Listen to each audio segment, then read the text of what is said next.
For the mods, Patty especially, the room is kind of like shadow banned. I can't really when I refresh, I don't see the room. I have to go to find you guys to get in here.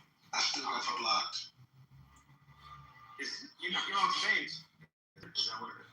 Yeah, I still Yeah, they changed it. Yeah, you just blocked, brother. It's an all. 8 people have you blocked. They don't like Haitian, brother. That's crazy.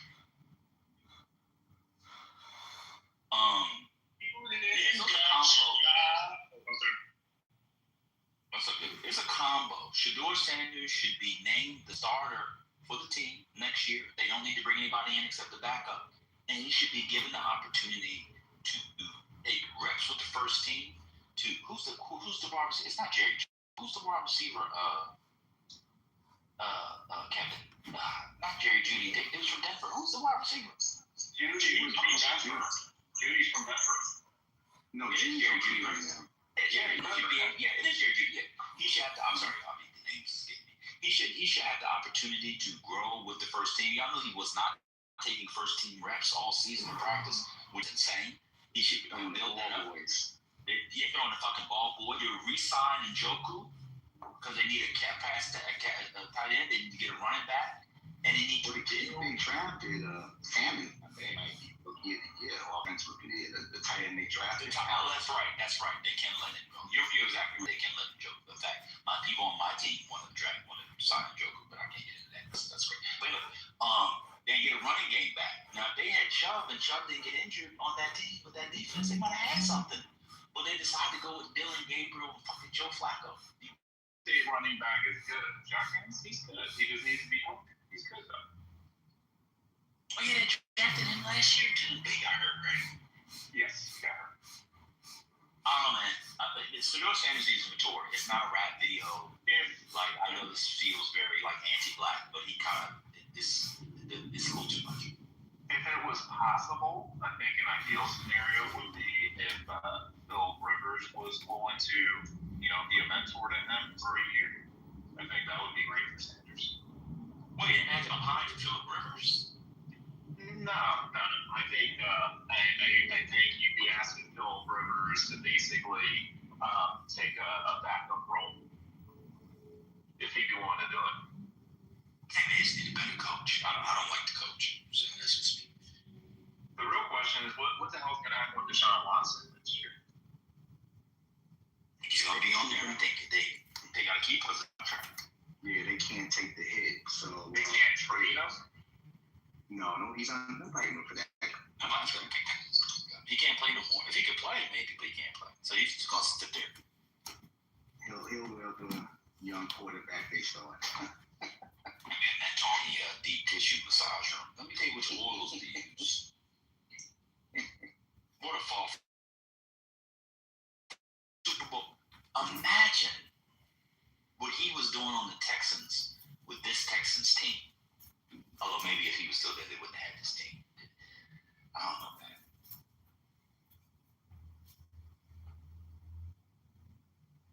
You talking about fall from grace. I mean, this guy was at Houston and at Clemson special. I don't know what happened to him.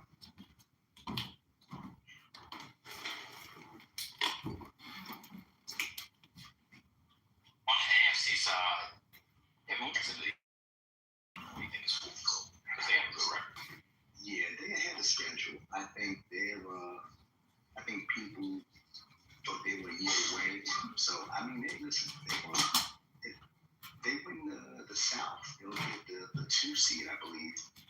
And they'll get 2 home games, so that'll help. But I don't really see them making a run. I mean, Trevor Lawrence has played. I think they're not going to be when it comes to playoffs. But again, they're solid. I mean, they play great defense.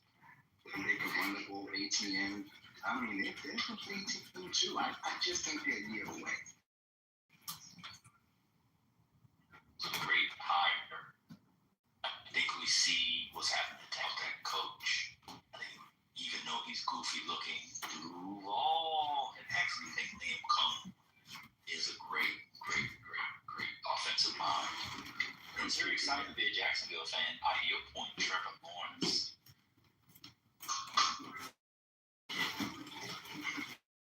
He's having a great year. a nice comeback. Yeah, I mean, coaching matters. Kevin, what do you think more important, coaching in football or basketball? If you had to choose, which one do you think matters more, coaching, football or basketball? Coaching matters more, football or basketball? Football. I think football because of the ultimate team sport, and basketball, I mean, coaching matters one place where you can get away with a talented football. You can have all the talent you want, but they don't execute. It ain't gonna matter. So, not gonna matter if you don't execute in football. Basketball, if you got great talent, maybe you might not win because the talent can supersede execution. But in football, you gotta have execution. I mean, how many teams we see with great players and they still can't get it done? These coaches spend all week trying to dissect and break down opponents. So you practice when you play in the NFL. So it's they're gonna find a way to get at you. So I would agree. I think I agree with you.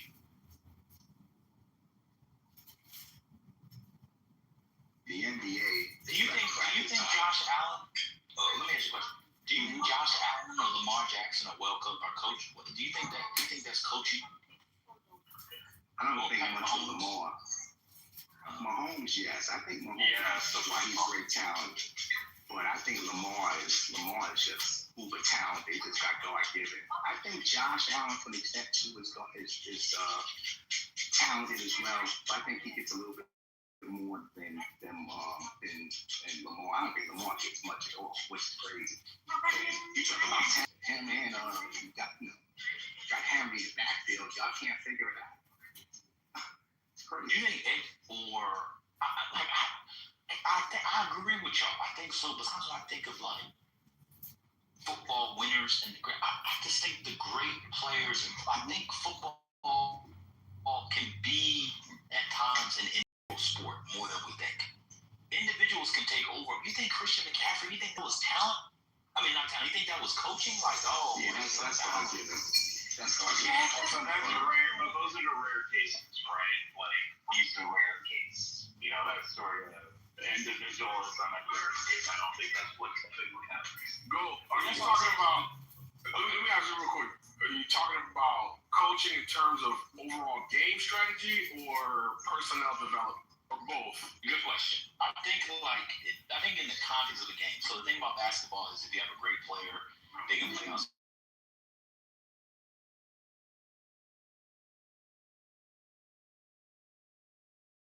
Like I feel like. I teach it. I knew that last night. But there's so many combustible parts in football, right? Everything has to move in a certain combustion for the whole machine to work.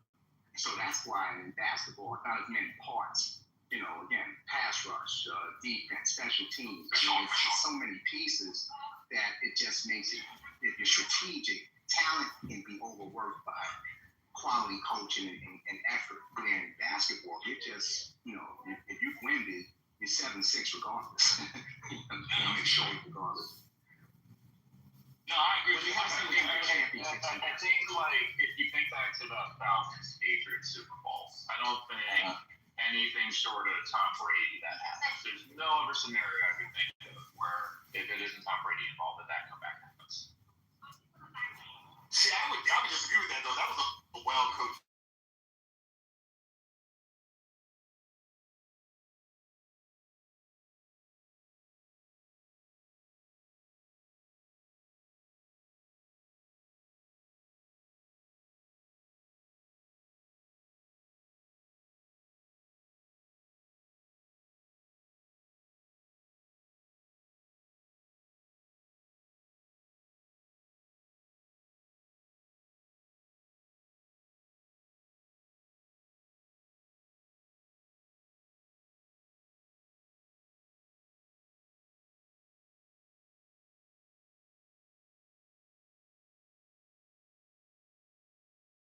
And it works well, we assume that's coaching.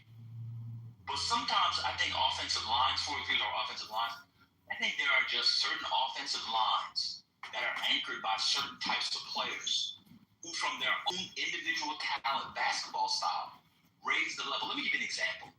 The Ravens' offensive line of the 90s is anchored by maybe the greatest left tackle of all time. So I don't know if that was coaching. Like, I don't know. And a lot of times when you have great coaches, well, okay, Orlando pays maybe better than Odyssey, for sure. But I'm Baltimore, so I'm being biased. But you know what I'm saying? Oh, boy, Oh, yeah. Oh, sorry. I thought you meant Picks. Yeah, John Odyssey. So what I'm saying is, like, you see great coaches go to other situations and flounder. I'm sorry, man. The reason why this has been on my mind, I'm convinced that the Patriots are what they were because of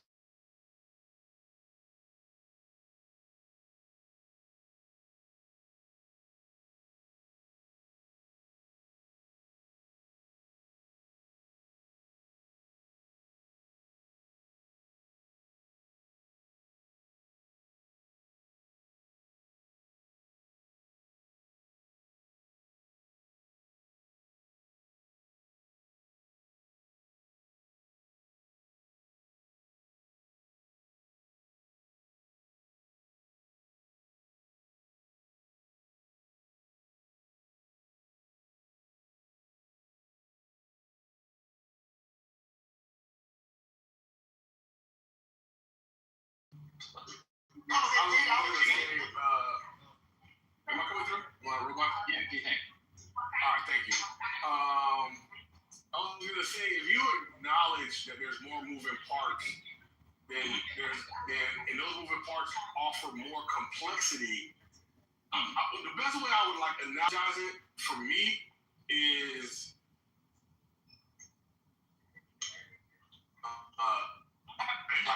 speed chess. Huh?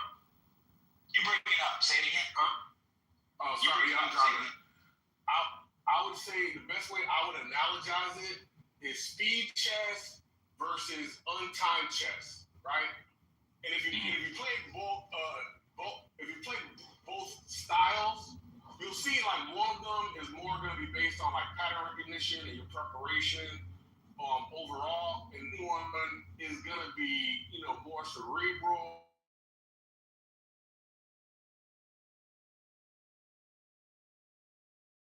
But because of the dynamics, where one is more fast-paced than the other, I take it that with football, you have more time to contemplate in between each play. That's one movement. Each play is one movement of a chess piece. It takes more. You're engaging with more contemplation than speed chess, where it's the same one movement, but it's much faster. So you're relying more on your muscle memory, your pattern recognition, so on and so forth, than you are deep contemplation.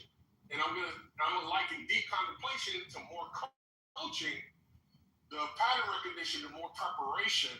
And with football, you have both preparation and the coaching, and I think that is what makes it the more leaning towards coaching. I see. To have that differentiation.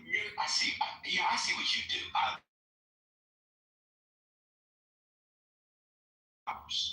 And then in the most insignificant conversation, sports, you come up with the best point you come up with. I don't understand why you do this. You're a very weird man. But let me just, that was so bizarre. Let me just respond. That was actually a fantastic way, because like thinking about the play calls and moves, that actually, okay, that's a good, I don't know why you do this. It's really stupid. But anyway, that was a brilliant point. No problem. I appreciate it, bro. I have another analogy, which is going to be a little not super black, super high and black. So the thing I don't like about there are more moving parts in football and basketball, therefore you need better coaching is, I'm sorry, I apologize. If you take the size of the symphony in Mozart's time, it had about 40 people. Romantics, that's the symphonies from the Romantic era, post-Romantic era, could be 100 or more. Just because you specialize in conducting Mozart and Haydn,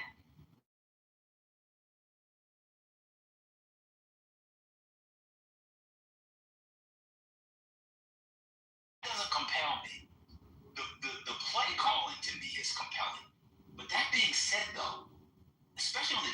side of the ball, there's not that much variation in play calling. See, I've gotten into play calling like maybe you have. Kevin, you can attest to this. A lot of defenses run a base, whatever, and they run variations on a cover 3 all year. And it depends on people's ability to play really two positions. Let's just keep it a big. You need 2 positions on defense to win. You need a pass rush and you need corners. If you don't have pass rush and corners, you most likely aren't going to win games, let alone playoff games, etc. And then on the other side, you need a left tackle and a quarterback. Those are the core 4. Well, you got to be able to stop the run too.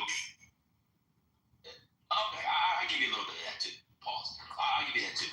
But like, if you don't have cornerbacks, it doesn't matter how well you're coaching.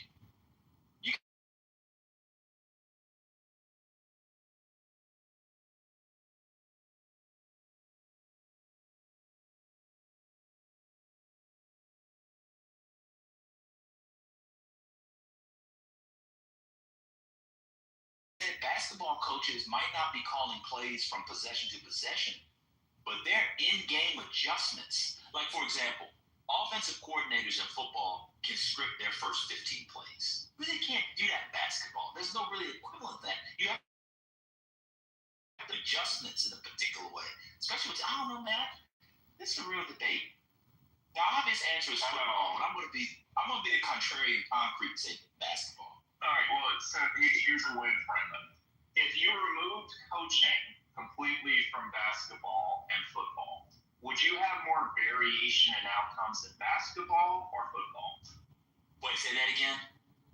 If you completely removed the coaches from basketball and football, would you see more variations in outcomes in basketball or football? I'm going to say something that's very unpopular. I think the answer would be football. I agree with that.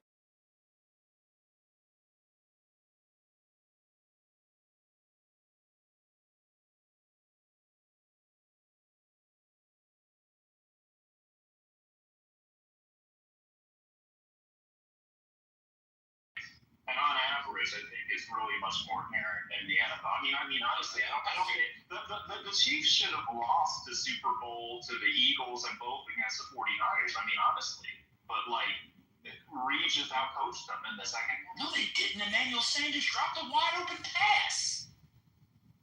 Remember that? No, the Chiefs. No, maybe on the maybe the Eagles won, but the Niners should have. I think it was Emmanuel Sanders dropped that wide open pass. Hold on, see. Yes, that's good. So hold on, CEO. When you say coaching, you mean preparation or in-game or competent? So I mean the in-game adjustments. I thought the in-game adjustments for the second half of all 3 Super Bowl was incredible.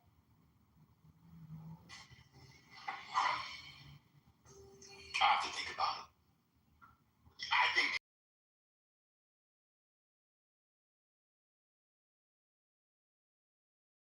a lot of crazy stuff about him, but the Eagles team was consistently dominant. And then they came forward and put up the Super Bowl to help his record with Kansas City the same way. But even when he was with the Eagles, I felt like he was. Yeah, they didn't have a lot of star power either on that offense. Who, the Eagles?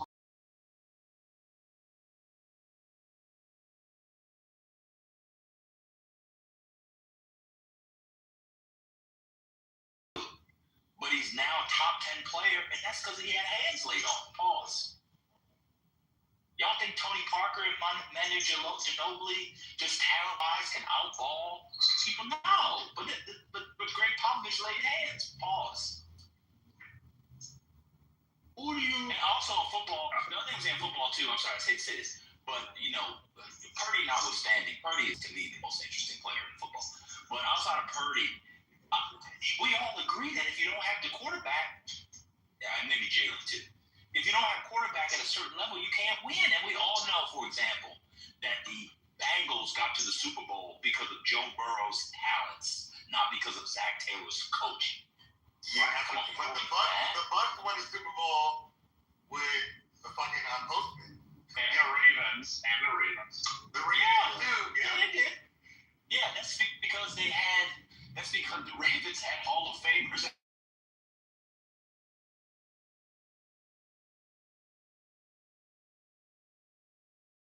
settled that basketball coaches are more so skilled and talented in preparation, more so than in-game strategy, right? Are we settled on that? In-game strategy is like strategy compared to, strategy.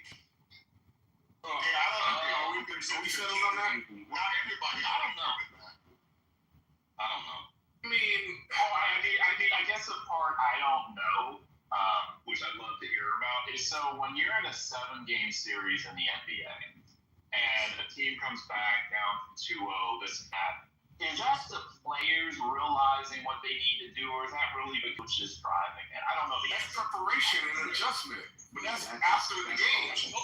Right. That's after the game, though. To the game, yeah. Right. That's part and parcel to preparation and motivation and all the like Zen mastery that.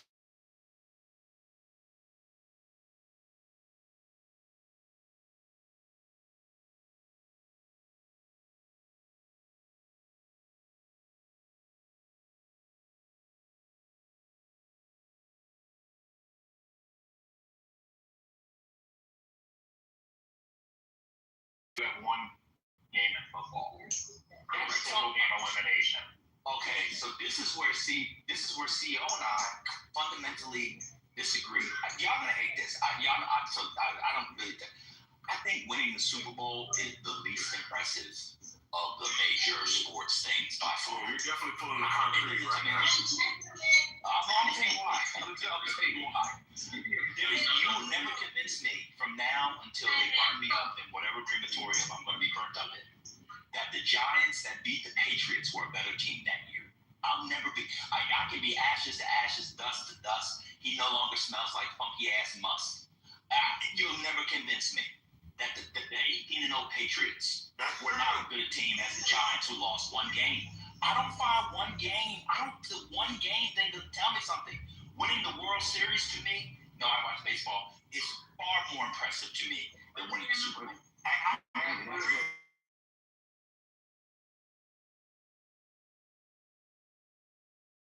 Great, but always a throw out to the flat when he was the Texans. And as soon as he gets to with a real quarterback who no longer had an arm in position, won the Super Bowl. Like that's what I'm saying. Like for me, the one game thing is so. What happens if a helmet gets put on the ball and a running back fumbles the ball twice? Yeah. It's not coaching. It's a lot of Or somebody gets attrition. Yeah, there is a lot more chance to it, but I mean, you know, I grew up, I hated England. It was more than one game. You know, he turned it on in the playoffs. Like, I mean, he had a prolific playoff run after being mediocre all season. I think, what were they, 9-7 both years? So Yeah, 9-7. Well, here's an example where coaching mattered, and you do have to give Belichick credit for this, is you saw what the Seahawks did to the greatest offense ever. Held them at 8 points, right? And the Patriots were prepared for that game. Their game planning was immaculate. That was game preparation, and obviously Malcolm Butler's play at the end. But to even be in that game and not have happened to them what happened to the Broncos, that was a talent. That was game planning. Same when you go to Super Bowl, they won. Some of it, but you have to remember, like with the Broncos, I mean, it was a first snap, I'm pretty sure that fumble happened where it went over. Yeah, that was 2 points, though, right? I mean, like the Broncos scored 600 points that year. It was crazy. 55 touchdowns by game. I mean, the talent was lit. Speaking of Pete Carroll, do you think that when you lose a Super Bowl in such spectacular fashion, that is God punishing you for all the evil that you've done? And also, when you're as talented as Dan Marino and you don't win a Super Bowl after, you know, so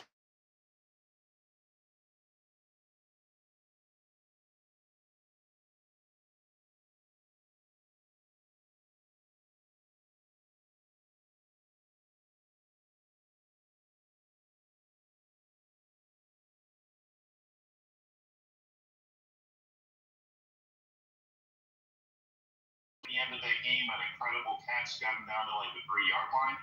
there is no way you can lose 3 Super Bowls like the exact same way. So I think that was karma.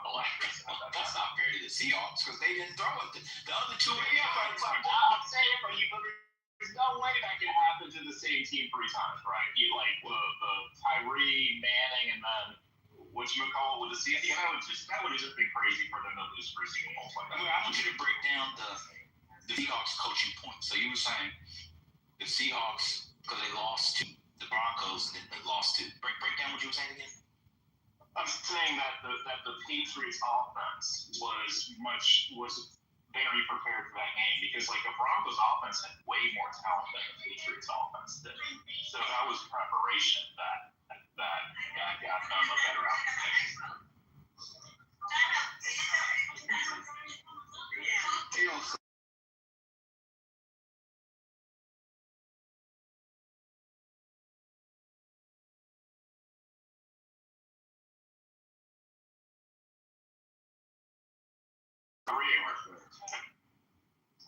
That was the other one. Okay, that's the one the Broncos won. I got you. Okay. Can I ask a question?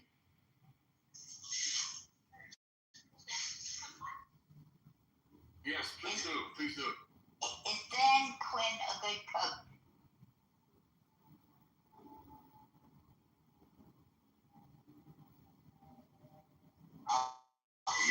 He's a good defensive coordinator.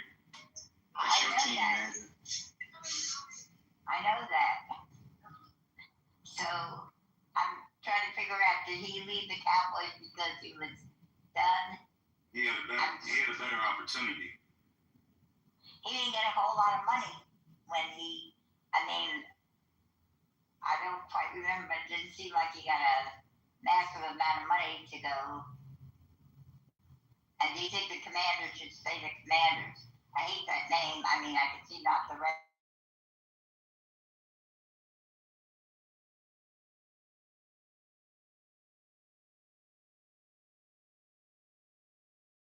'87. Oh, shit, sorry. That's first lady. It doesn't bother me. I love sports. I love, and I'm thinking like some of the calls. I think like when you get guys that are 300 pounds and they get a call, but they're forward momentum. You know what I mean? You think some calls are like it's just forward. They just can't stop. And they have you know what I mean? To me, a lot of it's, I don't know, it's just, I love sports. I love watching sports in high school, and I used to love theater dance. I didn't know people were getting hurt. But now they're so protected, and they're so rich.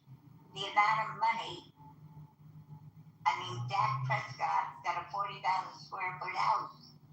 What is he doing for the Cowboys?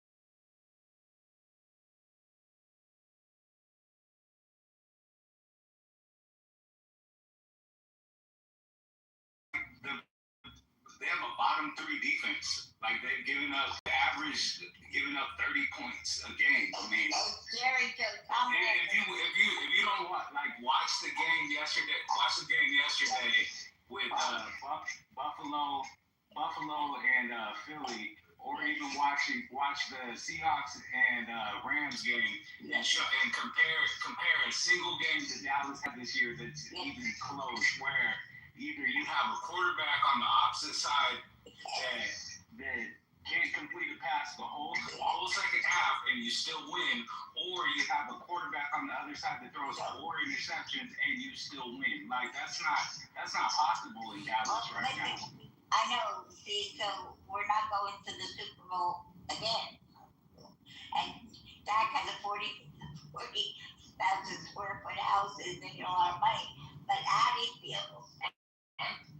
Does he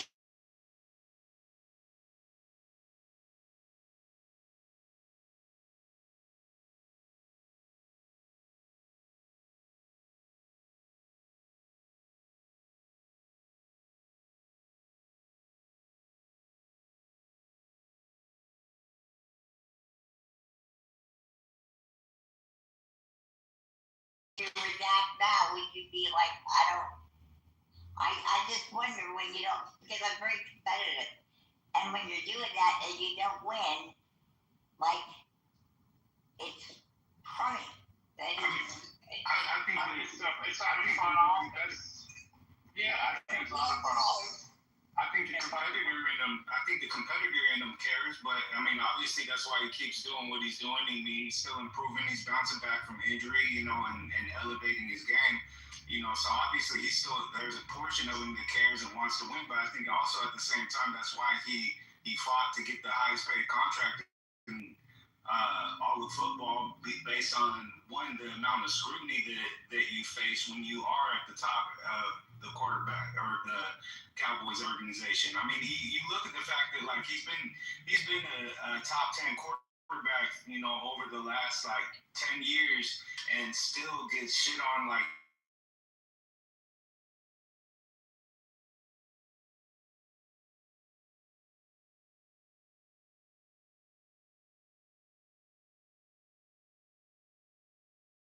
I mean, if they don't make some, better choices, will he spend a whole career being the best of the best and never win? It's a conundrum to me. It's a team sport at the end of the day. So I mean, like you can be. It's just like the Dan Marino thing. Like you can be at the top of your position, but I mean, it still requires the rest of the team to kind of follow suit. So I mean, you falling short isn't necessarily a reflection of your ability. I mean, granted, we have seen certain players be able to kind of overcome those situations to an extent, but nonetheless, like there's so many working pieces to football that I don't think that. I think obviously, yeah, he'll be disappointed that if all is said and done and he doesn't win anything, for sure he'll be disappointed. But at the same time, I think that's also why.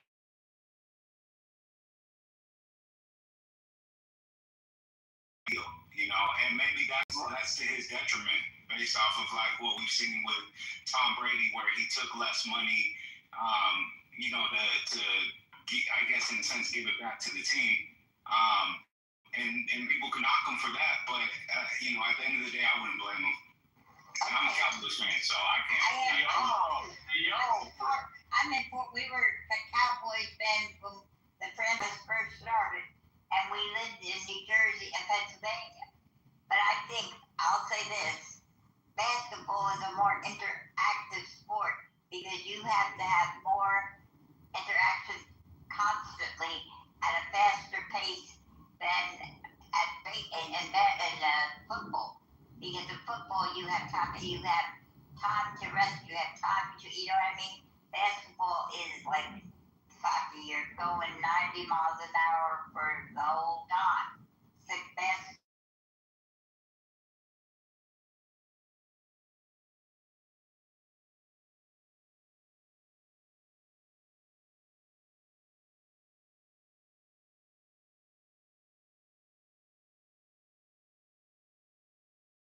He could have played one more year with the Vikings and had Randy Moss. It's a shame we never got to see how that turned out. I think what Jenny is saying is that how I don't know which president it was, but he had that plaque on his desk that said the buck stops here, and I think it's like most people. Truman. I think so. Yeah, it sounds right. So people look at the quarterback, being the most visible, most important, probably highest paid person on the team to be, the ultimate reason as to why you're successful or or successful or not. And I just take it that that's, I guess, in some ways a fair or reasonable assessment, but obviously there's a multiple.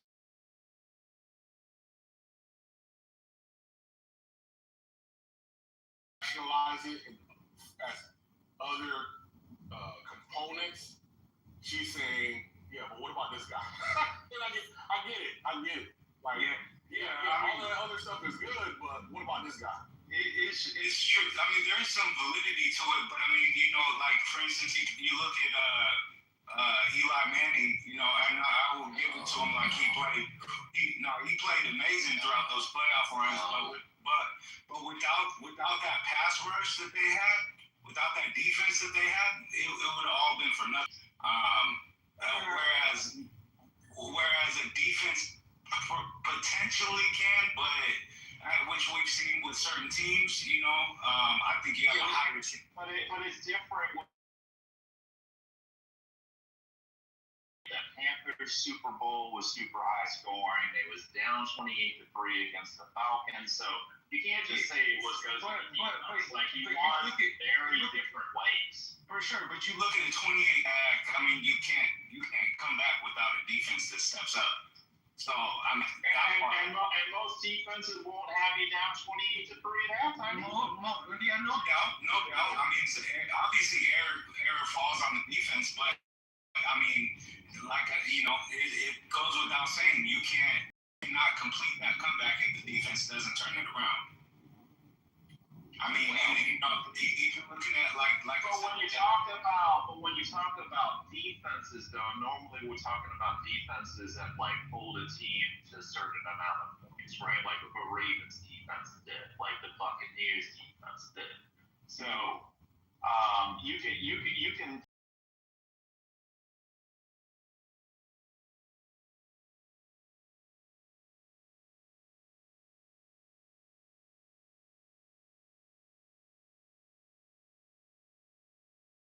Exactly.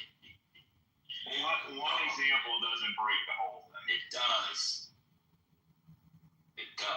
I think he's an anomaly. We haven't seen it repeated before. Ms. G, how long have you been a? I've been a fan. I told you since I've been a fan since I was in high school. I was a football fan. I like competition. Okay. I guess I'm a crazy old lady. I am a crazy old lady, but I love competition. I love the Olympics. I love the fight to win. I mean, I'm just still that way because I'm 87. I should be getting on with the things that happen to me, but I am insanely competitive, and I just think that the kicker should be up there with the quarterback because how many games have they? And when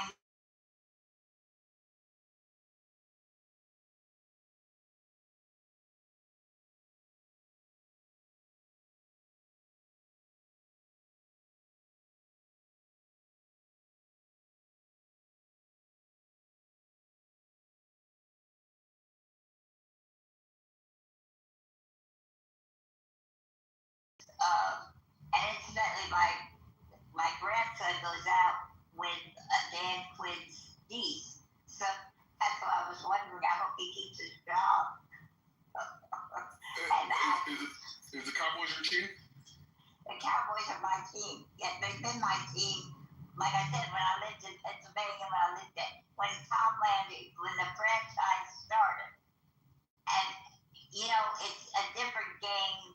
Like everything in the world is different now than it was 40 years ago. It's a different game. It's different rules. It's different uniforms. There's different.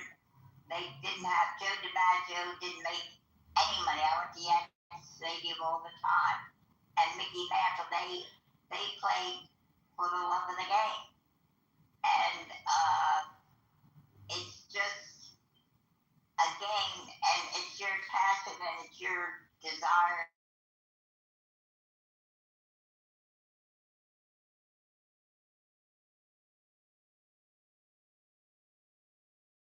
Was made back then by the owners, right? So all the players you're doing today is getting a percentage based on how much the owners and the teams make overall. So we're just getting per share. Miss Jenny, before we go into the money aspect, I have a question. Yes. Being, lifelong Cowboys fan, how do you deal with the postseason? How long does it? I know it's well.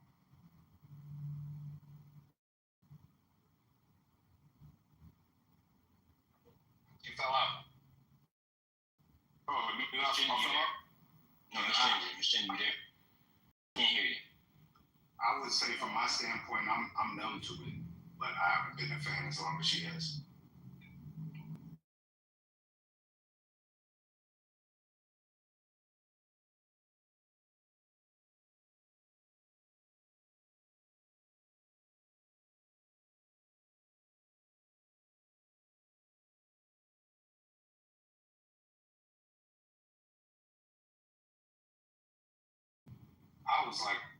I was a little jig with the Cowboys. Oh, the Cowboys. Yeah, I was a little jig when they were actually doing something. So, Wait, but that begs the question: is it better to win and then lose, or never win at all? Right? And I think never winning at all is better than at some point won and then lost. Absolutely not. No way. I totally agree with Concrete. I totally agree. I think that Cowboys fans are suffering pain. Cowboys fans of a certain well, no, that won't work. Yeah, Cowboys fans of a certain age, Redskins fans of a certain age are suffering in ways that Cleveland fans could never experience because they never got to the Super Bowl. Right, you're right. And Cowboys, and I mean that.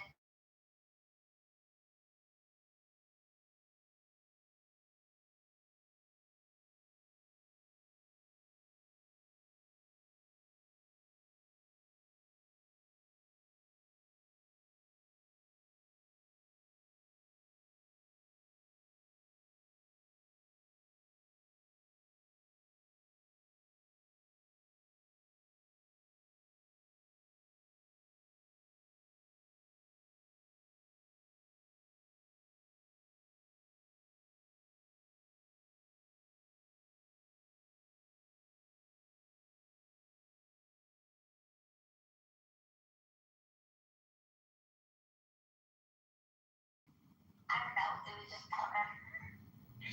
We weren't expecting that. Oh my God. Loop on that. My grandsister, I just walked them. Anyhow, never mind. I'll stop talking right now. Oh, you're fine. You did good. We enjoyed talking to you. What was the money thing you were saying? What was the point about the money? I was listening. Oh yeah, I was just saying, like, they played for the love of the game back then. Yeah, I mean, the owners didn't make as much, and there wasn't as much to share. There's a lot more to share today, so they can gain a lot more. And why shouldn't they be paid? If the money would just go to the owner otherwise. And Mickey Mantle and Joe DiMaggio and all those guys, if they was making $5 million a year, they would have been thrilled, right? The behavior wouldn't have been different. So they weren't exposed to the modern amount of money being taken. So I don't think the motivation is win more than anything else, right? Like I think there's a lot of players who love the game. Philip Rivers coming back like he did. I think it's something. Oh, I see. Did anybody see Moneyball with Brad Pitt? Of course. That wasn't about exactly baseball. It was about monetizing the play. It was about picking the right four players. It was a big advocacy. Oh yeah. How far did they get? Did that A's team? Did they ever get ALCS? I can't remember. No, it ended badly. Yeah. But anyhow, I didn't think that was going to Did end you badly. read the book? No. The guy wrote the book. No, I saw the movie, but I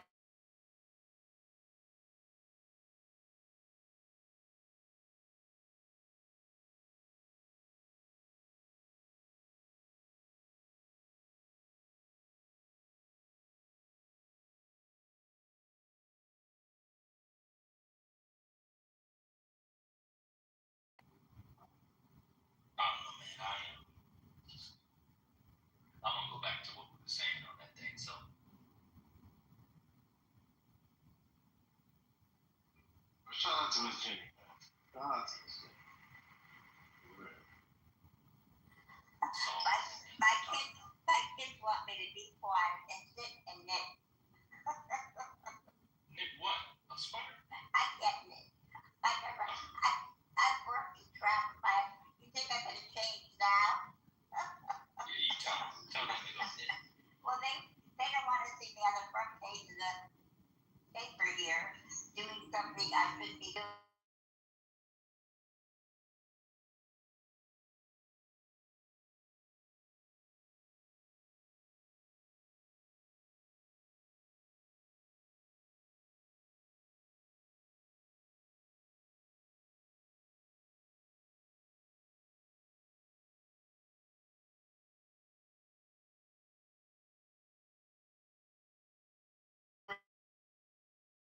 What I think, so you don't bias me.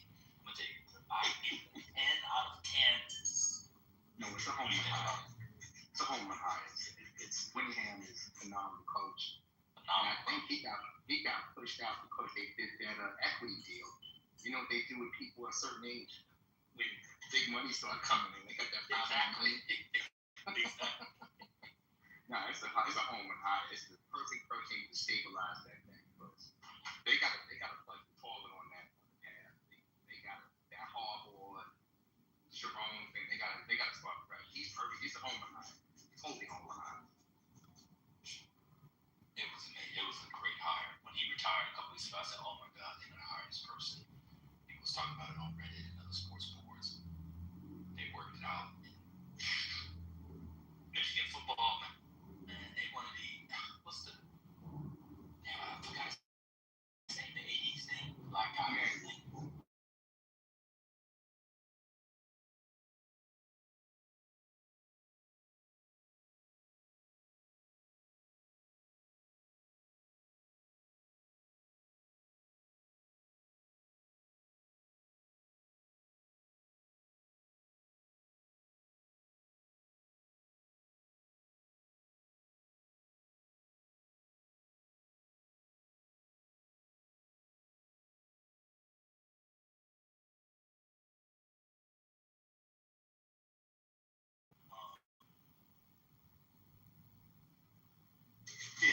Yeah, from Iowa State.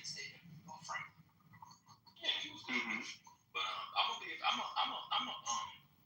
root for Virginia State. Excuse me. I'm a root for Virginia Tech because Kevin, you know, James Franklin is a pro-blacker. Did you know that?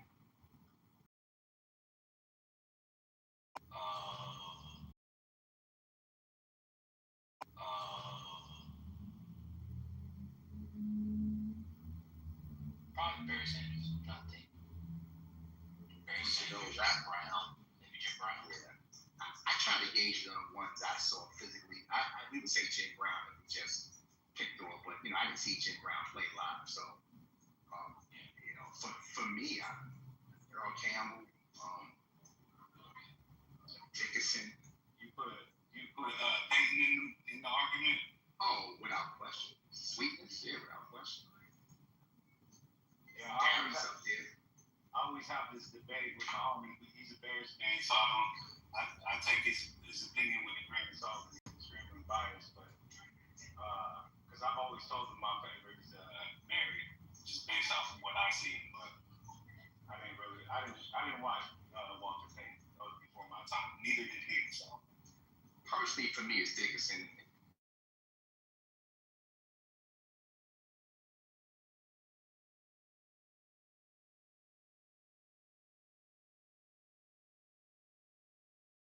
It depends. I mean, it goes by era. But if you ask my grandfather, he'd probably tell you Jim Brown.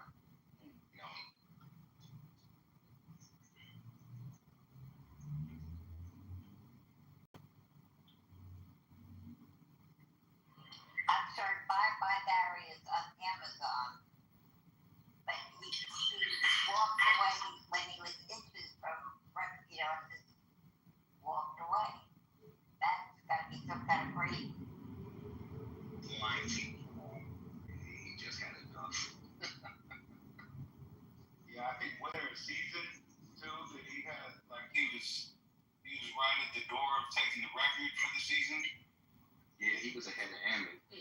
just decided he couldn't do it no more. You know, I mean, it's a physical sport. You know. Yeah. Wait now, wait. I've been gone an hour, and you were talking about football. It's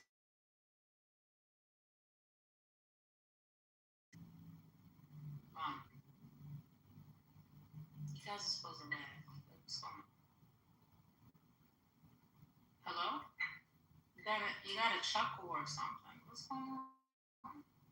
Well, we would chuckle, but the ethnic cleansing you're doing via your accent makes it not a funny matter. Ethnic cleansing? Are you kidding me? Just ethnically cleanse all Jamaican. I don't think so. I don't have an accent. It's several mixed with one. Hello? It's nasty. So what you guys said, you guys had Barry Sanders, then Sweetness, then Eric Dickerson. What was the list? Sweetness? Yeah, Sweetness is up there. Y'all think Sweetness is up there? Sweetness might be one or two. I mean, No. Wait, you don't.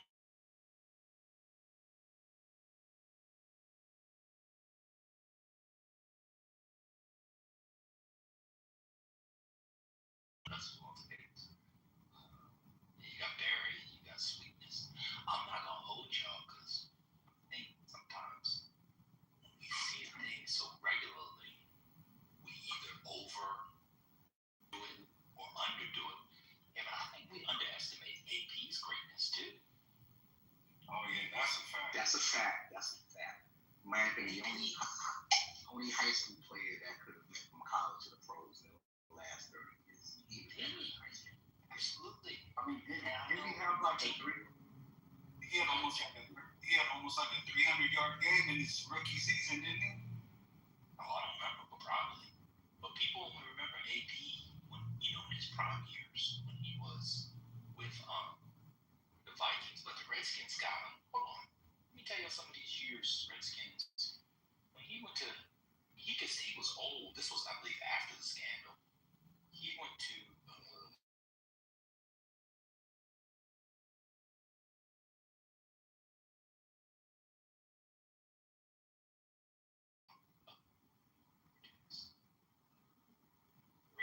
game logs. Oh my god. Okay, here we go. This was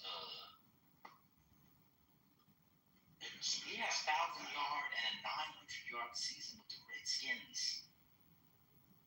Yeah, he was still balling. Then he had a bad season. He went to New Orleans and he got hurt since he remember went to Arizona for a spell. But this was his career. Rookie year 13. Next year 1750. Next year 14 is 100. Next year 13. 970 but only played 12 games. 2,100 yards. 1,375. I think he got suspended that year. What's the year after the ACL? Was that the 2100? The year he won when he won MVP. Yeah.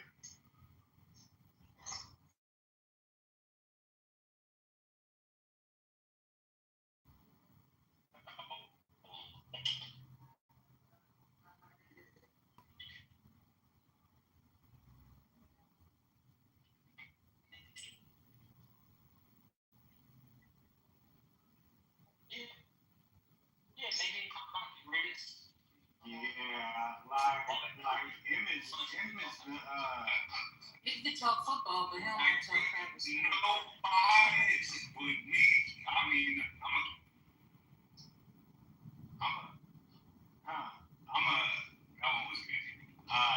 a Cowboys fan, and I wouldn't put Emmett up there in the conversation. I mean, he was a great running back, no doubt, but I mean.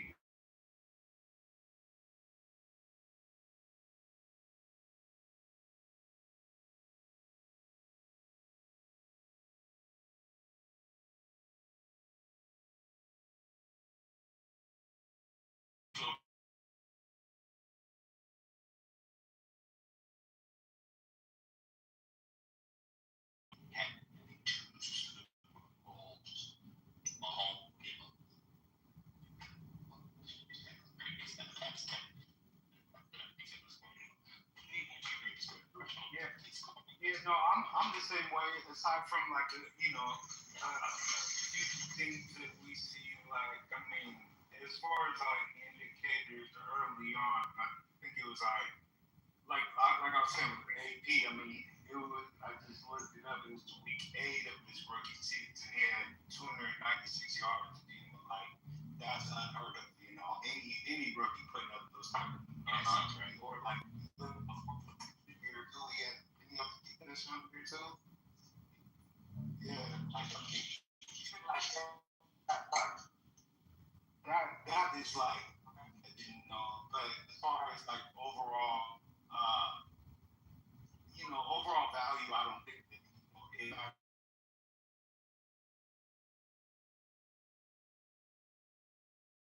he's like I've been telling him about the defense. I'm like, the defense is kind of suspect. And he's like, oh, but we lead the league in turnovers are a factor for sure. But I mean, I've been there with the Cowboys where we led the league in turnovers and had a great pass rush, but playoffs came and it went to shit. So, there's so many different nuances to statistics that at the end of the day don't really matter. Yeah, the stats sometimes are empty calories because you gotta watch the games because sometimes it's stats in a large time, different scenarios. So, stats matter, but I think people oversell the stats. I'm not sure the stats. You gotta watch the game. Almost a dozen seasons of rushing for 1,000 yards. And now the running back position is not as it's a different type of position than it was 10 years ago. Yeah, man. All right, so let's do this exercise. Names.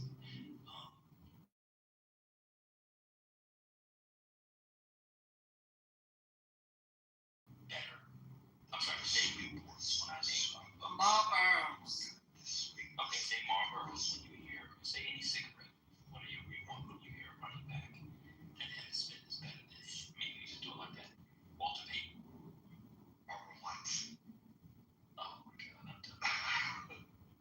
Anybody who said Walter Payton did Emmitt Smith better than Walter Payton should be court monster. That's ridiculous. How many rings is 20%? One. Exactly. What does that have to do with the running back position?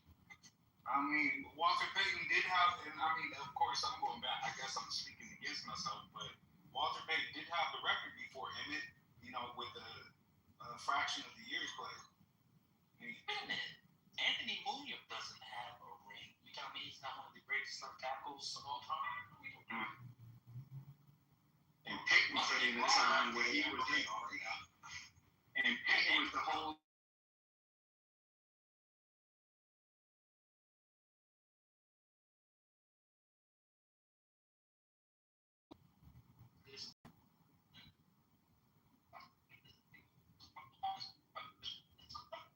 Is he in the Matrix or Something. Maggie? You in the Matrix? It's still got her on. But that vice grip. Pause. Yeah, to the You got keys in the matrix and you're here. Be in your brother. I have no boom, so I mean, it's a matrix. We got straight up, we got our soft dish. We got can you hear me? yes. No, they go. Then was like another one. It was a blip. Another one. Remember Bill Cosby? With the Browns. Yeah, like you could be a great player.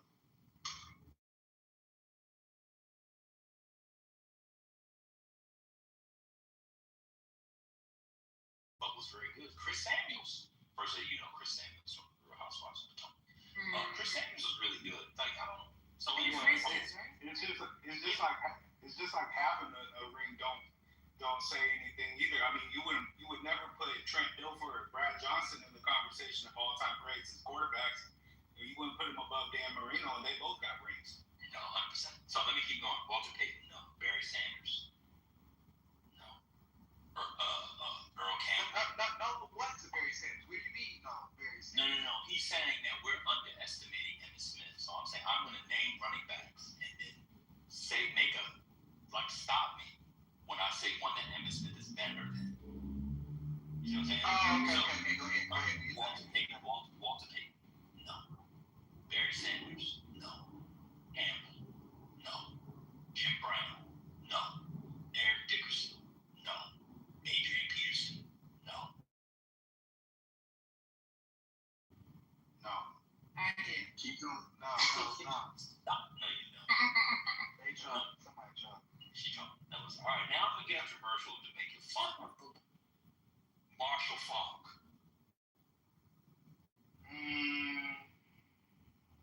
Better than Barry Sanders? No. No, we're talking about. Oh, my bad. I'm stuck on Barry Sanders. Marshall Barry Sanders is the greatest. I agree with you. Yeah. I mean, I don't know. I think there could be an argument there. I mean, Marshall was great too, though. What you think? Wait a minute. Wait a minute. Okay, that's fair. I take that. Nah, Marshall Falk better than Emmitt Smith.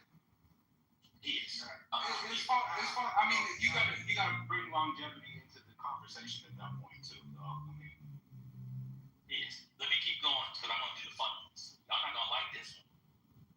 But if I was starting a team in any era, I would pick this guy over Emmitt Smith.